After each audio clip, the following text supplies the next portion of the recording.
Hello students, how are you. I hope बच्चों आप सभी बहुत अच्छे होंगे। हमारी 9th क्लास की NCERT चल रही है और इसके अंदर हमारी ज्योग्राफी चल रही है। तो ज्योग्राफी का हमारा चैप्टर नंबर 4 चल रहा है, क्लाइमेट। इसके अंदर हम इसका फर्स्ट पार्ट डिस्कस कर चुके हैं। आज हम इसका सेकंड पार्ट डिस्कस करने जा रहे हैं। स्टूडेंट्स, अगर आपको मेरी वीडियोस अच्छी लगती हैं तो स्टार्ट करने से पहले बेटा मेरी वीडियोस को लाइक कीजिए, शेयर कीजिए और मेरे चैनल को प्लीज़ प्लीज़ प्लीज़ सब्सक्राइब कीजिए। Okay, now let's start. Today we will discuss about our new topic. Our topic is factors affecting India's climate. तो देखिए बच्चों, आज हम अभी तक हमने देखी है हमारे इंडिया की जो क्लाइमेट है, जलवायु है, हमने उसके बारे में डिस्कस किया था। वो ऑलरेडी हम फर्स्ट वीडियो में डिस्कस कर चुके हैं। तो जो क्लाइमेटिक जो कंट्रोल्स हैं, मतलब जो बहुत सारी चीज़ें जो इसे इफ़ेक्ट कर रही हैं, बहुत सारी चीज़ें इसके ऊपर अपना इफ़ेक्ट डालती हैं, तो वो कौन कौन सी हैं। तो उसके अंदर तो देखिए बहुत इंपॉर्टेंट टॉपिक है और इसको ध्यान से समझना, ध्यान से समझने की कोशिश करना। तो देखिए बच्चों, फर्स्ट है हमारा लैटिट्यूड। जो फर्स्ट टॉपिक है वो क्या है, लैटिट्यूड है। देखिए लैटिट्यूड क्या होता है, इसे हिंदी में अक्षांश बोला गया है। तो इसमें देखिए हमारा जो इंडिया है उसके अंदर tropic of Cancer passes through the middle of the country, run of Kutch in the west to Mizoram in the east. जो ट्रॉपिक ऑफ कैंसर है ये 23.5 डिग्री, जो ट्रॉपिक ऑफ कैंसर है 23.5 डिग्री नॉर्थ। तो नॉर्थ एरिया के अंदर, नॉर्थ से क्या है, ये हमारे कंट्री को लगभग 2 पार्ट में डिवाइड करती है। तो इसे ट्रॉपिक ऑफ कैंसर कहा गया है। तो ये हमारे इंडिया के मिड से होकर गुजरती है और ये रन ऑफ कच्छ से वेस्ट से लेकर और ईस्ट में ये मिज़ोरम तक ये जो ट्रॉपिक ऑफ कैंसर है वो जाती है। लगभग क्या हमारी कंट्री को आधे भाग में डिवाइड कर देती है। South of the tropic of Cancer belongs to the tropical area. अब देखिए बच्चों, इसके अंदर से जो ये इसकी वजह से क्या है, जो ट्रॉपिक ऑफ कैंसर है इसकी वजह से ये जो एरिया है हमारे इंडिया का, क्या है, ये 2 अलग अलग क्लाइमेट जोन इसके बन जाते हैं। तो जो इसका जो साउथ एरिया है उसके अंदर वो उसे क्या है, ट्रॉपिकल एरिया कहा गया है। And all the remaining area north of the tropic lies in the subtropics. इसका जो बचा हुआ एरिया वो कहाँ पर, इसके नॉर्थ में जो बचा हुआ एरिया वो सब ट्रॉपिक एरिया कहलाता है। इस प्रकार से हमारे इंडिया की जो क्लाइमेट है वो कैसी हो गई है, ट्रॉपिकल एज वेल एज सब ट्रॉपिकल क्लाइमेट कहलाएगी। तो इसको हिंदी में क्या बोलेंगे बच्चों, ट्रॉपिकल होती है। इसका जो ट्रॉपिकल एरिया है वो क्या कहलाता है हिंदी में, उष्ण कटिबंधीय क्षेत्र, यानी कि जहाँ पर बहुत ज़्यादा गर्मी होती है। जैसे हमारे इंडिया के साउथ में क्या है, गर्म एरिया है। एंड इसका जो नॉर्थ वाला एरिया है उसे क्या कहेंगे, उसे उपोष्ण कटिबंधीय जलवायु कहेंगे। यानी कि हमारे इंडिया के अंदर उष्ण और उपोष्ण दोनों प्रकार के, ट्रॉपिक और सब ट्रॉपिक दोनों प्रकार के क्लाइमेट पाए गए हैं। तो ये तो क्या था, लैटिट्यूड। सेकंड आता है एल्टीट्यूड। एल्टीट्यूड देखिए क्या ऊंचाई है, ऊंचाई के अकॉर्डिंग भी देखिए क्या है, जो इंडिया है वो इसके नॉर्थ में क्या है, हिमालय माउंटेन है। और जिसकी इनकी मतलब ऊंचे ऊंचे माउंटेन्स हैं, इनकी जो हाइट है वो कितनी है, 6,000 मीटर के एवरेज इसकी हाइट है। And India has a vast coastal area where the maximum elevation is about 30 metres. और इसके अलावा हमारा जो इंडिया है इसका जो कोस्टल एरिया है वह भी क्या है, बहुत विशाल है, बहुत वास्ट है। और इसकी लगभग जो ऊंचाई कितनी है, वो कितनी है, 30 मीटर है। इस प्रकार से जो Himalaya prevent the cold winds from central Asia from entering the sub continent. और इस प्रकार से जो हिमालय पर्वत है वह मिड एशिया से आने वाली जो ठंडी जो कोल्ड विंड्स हैं उसे क्या कर लेता है, उसे हमारे इंडिया के अंदर आने से वहीं पर ही रोक देता है। और इस प्रकार से it is because of these mountains that this subcontinent experience comparatively milder winters as compared to the Central Asia। और इस प्रकार से इन जो ये हमारा ये माउंटेन रेंज है, हिमालय पर्वत है, ये ऊंचे ऊंचे पर्वतों की वजह से क्या होता है कि जो हमारे इंडिया के अंदर क्या है, जो मिड एशिया है उसके अपेक्षा हमारे इंडिया में, इंडिया वाले एरिया के अंदर ठंड कम होती है। क्यों होती है, क्योंकि बीच में हिमालय पर्वत आ जाता है। जैसे देखिए बच्चों, ये यहाँ से क्या है, ये हिमालय पर्वत आ रहा है। तो इस प्रकार से हमारे इधर ये वाला हमारा जो इंडिया है वो कहाँ पर है, इसके साउथ एशिया के अंदर आ जाता है। और जो मिड ये वाला जो एशिया है, यहाँ से जब कोल्ड विंड्स हमारे इंडिया में एंटर करती हैं तो उस समय क्या है, ये हिमालय पर्वत है, उन सभी को यहाँ पर एंटर करने से उन्हें रोक लेता है। और ये सारी जो ठंडी कोल्ड विंड्स है वो सारी यहीं पर ही इकट्ठी हो जाती हैं। और यही रीज़न हमारे इस एरिया की अपेक्षा ये वाला एरिया ज़्यादा ठंडा होता है। ओके, तो इसे क्या कहेंगे, एल्टीट्यूड कहेंगे। यानी कि ऊंचाई के आधार पर भी क्या है, हमारे इंडिया का जो क्लाइमेट है वो चेंज हो जाता है। नेक्स्ट है pressure and winds. Pressure and winds में देखिए बच्चों, प्रेशर एंड विंड्स में climate and associated वेदर्स condition India governed by the following atmospheric conditions. हमारे इंडिया के अंदर जो क्लाइमेट है और जो इससे रिलेटेड जो क्लाइमेटिक जो कंडीशंस हैं इन सारी जो एटमॉस्फेरिक कंडीशंस हैं इसके अकॉर्डिंग होती है। तो देखिए क्या क्या है। फर्स्ट है प्रेशर एंड सरफेस विंड्स। वायुदाब मतलब प्रेशर, जो प्रेशर आ रहा है, एंड सरफेस विंड्स यानी कि धरातलीय पवनें, धरातल से चलने वाली पवनें। अपर एयर सर्कुलेशन, ऊपर की जो ऊपर एरिया के अंदर जो एयर चलती रहती है एक वो वाला होता है। थर्ड आता है western cyclonic disturbances and tropical cyclones. इसके अलावा जो वेस्टर्न डिस्टर्बेंस होते हैं और जो ट्रॉपिकल जो साइक्लोन्स आते हैं उनकी वजह से भी क्या है, उनका भी इफेक्ट हमारी इंडिया की क्लाइमेट के ऊपर आता है। अब जो हमारा इंडिया है वो देखिए lies in the region of north easterly winds. अब जो हमारा इंडिया है वो इसके अंदर हमारे इंडिया के अंदर जो मतलब ये एक ऐसे एरिया के अंदर स्थित है जहाँ पर क्या है उत्तर पूर्वी जो व्यापारिक पवनें वो यहाँ पर चलती हैं। And these winds originate from the sub tropical high pressure belt of the northern area. और ये जो बेल्ट है ये क्या है हमारे इसके नॉर्दर्न एरिया से ओरिजिनेट होती हैं और जो नॉर्दर्न जो हेमिस्फीयर है वहाँ पर ये चलती हैं।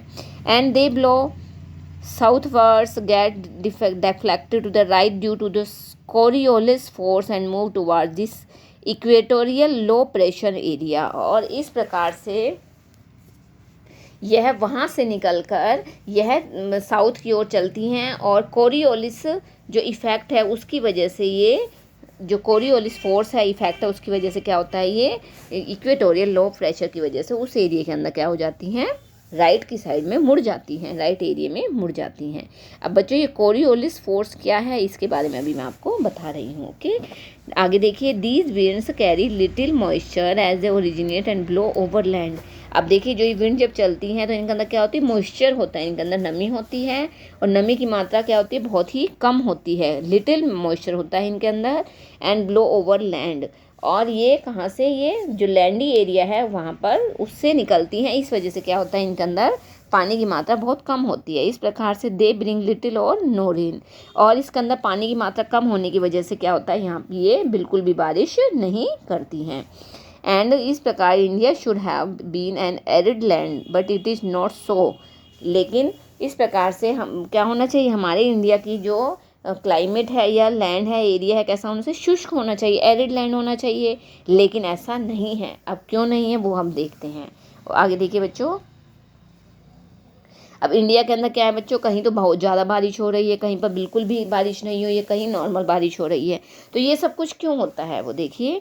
The pressure and wind conditions over India are unique. हमारे इंडिया के अंदर जो प्रेशर है जो विंड कंडीशंस हैं हवाएं जो चलती हैं वो एकदम यूनिक हैं, डिफरेंट हैं।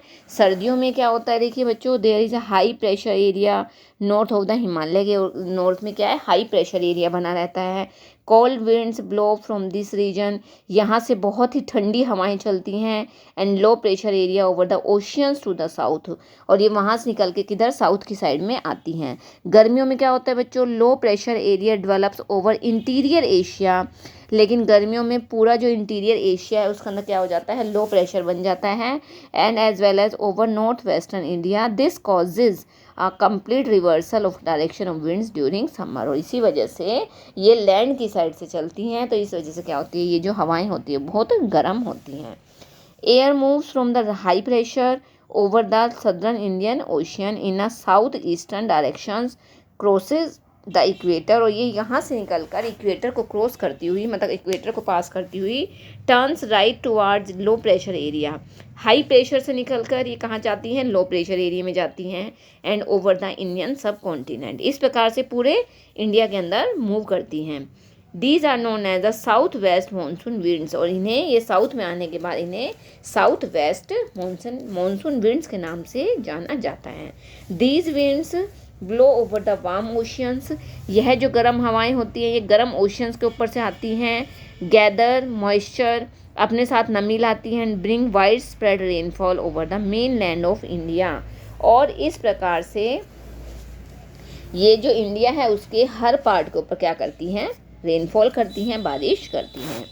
and the upper area circulation in this region is dominated by a westerly flow and important component of this flow is jet stream। और इस एरिया को क्या है, इस जो ये जो ऊपर जो हवाएं चलती हैं इसे ही क्या है, जेट स्ट्रीम का नाम दिया गया है। These jet streams are located approximately over 27 to 30 north latitude, therefore they are known as subtropical westerly jet stream। और इन्हें इस वजह से क्या है, ये 27 से 30 डिग्री नॉर्थ एरिया के अंदर ब्लो करती हैं और इस वजह से इन्हें क्या है, सब ट्रॉपिकल वेस्टर्न जेट स्ट्रीम के नाम से जाना जाता है।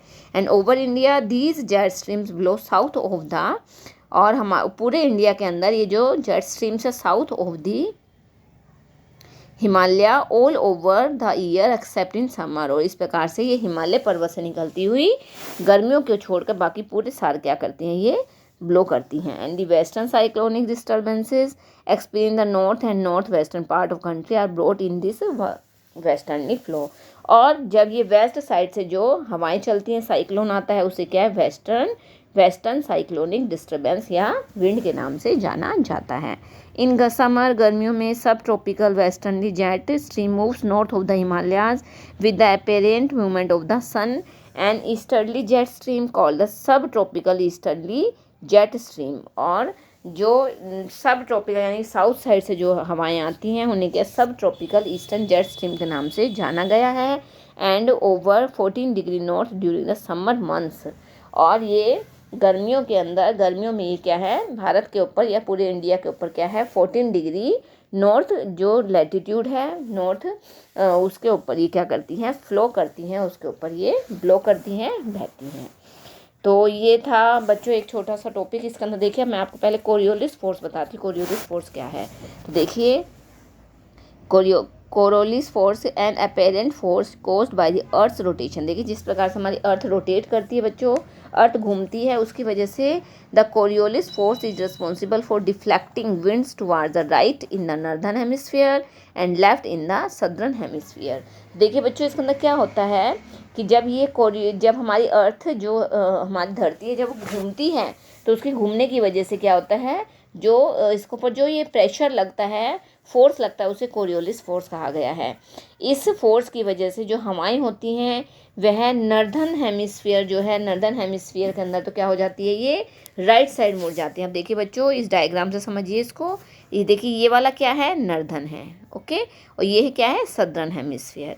अब देखिए जब हवाएं नॉर्दर्न हेमिस्फीयर के अंदर आ रही हैं तो इसके अंदर देखिए जो, अब अगर हम यहाँ पर खड़े हैं तो हमारा लेफ्ट ये वाला होगा, ये वाला क्या होगा, राइट होगा, ये राइट और ये लेफ्ट, ओके। तो नॉर्दर्न के अंदर तो क्या होता है, ये हवाएं यहाँ से चल के राइट की तरफ मुड़ रही हैं। देखिए इस प्रकार से ये मुड़ जाती हैं, ये राइट की तरफ मुड़ रही हैं। लेकिन साउथ में ये क्या हो जाता है, लेकिन साउथ के अंदर ये क्या हो जाती है, जो हवाएं होती हैं ये उल्टी साइड मुड़ जाती है। इसमें तो क्या है, ये इस तरीके से देखिए ऐसे ही रोटेट कर रही हैं, ये इस प्रकार से जो ये नॉर्दर्न हेमिस्फीयर में। लेकिन सदर्न के अंदर क्या होता है, सदर्न के अंदर उल्टा साइड हो जाता है। इसके अंदर देखिए इस तरीके से ये ब्लो करती हैं। तो इस प्रकार से ये पूरा क्या एक साइक्लोन चक्र बन जाता है, साइक्लोन साइकिल बन जाती है और इसे ही क्या है, कोरियोलिस फोर्स के नाम से जाना जाता है। और इसको कोरियोलिस क्यों कहा गया है, क्योंकि इसके बारे में बताने वाले जो वैज्ञानिक थे उन्हें क्या है, इसे फेरेल का नियम भी कहा गया है, क्योंकि जो साइंटिस्ट थे उनका नाम फेरेल था, उन्हीं के नाम के ऊपर इसका नाम फेरेल रखा गया है। तो ये बहुत इंपॉर्टेंट था बच्चों। आगे देखिए वेस्टर्न साइक्लोनिक डिस्टर्बेंस क्या होता है। वेस्टर्न साइक्लोनिक में देखिए, western cyclonic disturbance are weather phenomena of these winter months brought in by the western flow from the mid Mediterranean region। अब देखिए जो वेस्टर्न डिस्टर्बेंस वो क्या है कि जब ये सर्दियाँ होती हैं, सर्दियों के महीने के अंदर जो हवाएं चलती हैं तो उस हवा की वजह से जो मेडिटेरियन जो एरिया है उसके अंदर जो हलचल होती है, चेंजमेंट आती है, उसे ही क्या है, पश्चिमी चक्रवाती विक्षोभ कहा गया है।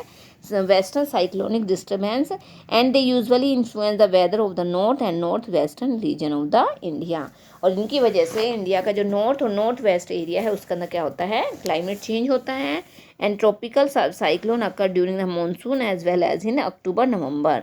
और इस वजह से ही क्या होता है, जो अक्टूबर नवंबर है उसके अंदर जो ट्रॉपिकल साइक्लोन्स हैं उस अक्टूबर नवंबर के अंदर ये साइक्लोन्स आते हैं and are part of the easterly flow. This disturbance affect the coastal regions of the country. और इनकी वजह से हमारे देश के अंदर जो कोस्टल एरियाज़ हैं वो बहुत अधिक इफेक्टेड होते हैं। और इसके द्वारा उड़ीसा, आंध्र प्रदेश और जो तमिलनाडु है, इन आंध्र प्रदेश और तमिलनाडु के अंदर जो अक्टूबर नवंबर में जो बारिश होती है वो किसकी वजह से, वेस्टर्न साइक्लोनिक डिस्टर्बेंस की वजह से ही होती है। ओके, एक पॉइंट और है बच्चों इसके अंदर, देखिए आगे क्या है। एक इसके अंदर देखिए जेट स्ट्रीम्स के बारे में बताया गया। तो जेट स्ट्रीम देखिए क्या है, these are a narrow belt of high altitude above 12,000 metre. 12,000 metre से ऊपर जो ठंड हवाएं चलती हैं उसे जेट स्ट्रीम कहा गया है। Westerly winds in the troposphere, दोनों स्फीयर के अंदर, and their speed varies from 110 kilometre in summer to about 184 in winter. गर्मियों में इनकी जो स्पीड होती है 110 किलोमीटर प्रति घंटा और सर्दियों में 184 किलोमीटर पर आवर हो जाती है। And a number of separate jet streams have been identify. अलग अलग प्रकार के जेट स्ट्रीम को आइडेंटिफाई किया गया है। And the most constant are the mid latitude and the subtropical jet stream. और इन्हें मोस्टली मिड लैटिट्यूड और सब ट्रॉपिकल जेट स्ट्रीम के नाम से भी जाना जाता है। तो बच्चों ये थे इसके अंदर ये बताए गए कौन कौन से फैक्टर्स हैं जो इसे बहुत अधिक मात्रा के अंदर क्या कर रहे हैं, इफ़ेक्ट कर रहे हैं। तो आई हो बेटा आपको समझ में आया होगा। ये हमने एक छोटा सा टॉपिक आज इसके अंदर हमने डिस्कस किया है। अगर आपको फिर भी कोई डाउट रहता है तो आप प्लीज़ मुझसे ज़रूर डिस्कस करोगे, आप कमेंट बॉक्स में लिख कर दोगे ताकि मैं आपके सारे डाउट्स को क्लियर कर सकूं।